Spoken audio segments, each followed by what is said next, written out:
तुम्ही म्हणायचं आपला पठ्या तिथं झोपलेला आम्हाला काय टेन्शन नाही, आणि अशी औलाद आहे मॅनेज होत नाही, टेन्शन घेऊ नका तुम्ही. शेवटी येऊन आलं तर मरण येईल, मी भोगायला तयार आहे. पण तुम्हाला इथून रेल्वेच्या ठिकाणी पार्किंग दिल्यात, 5 रुपयात 10 रुपयात तुम्ही आझाद मैदानावर येता, बिनधास्त गाड्या लावायच्या, रेल्वेने यायचं जायचं, संध्याकाळी रेटून जेवायचं आणि त्या गाडीत झोपायचं. कारण इकडे पाऊस अचानक येतो आणि अचानक जातो, त्याच्यामुळं तुम्हाला शरीरात सुद्धा त्रास झाला नाही पाहिजे याची काळजी घ्या. हे का बोबारा रे चाल,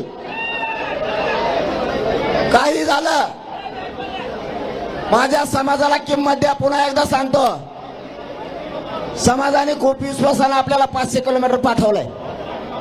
समाज मिनिटाला आपली खबर घेतोय.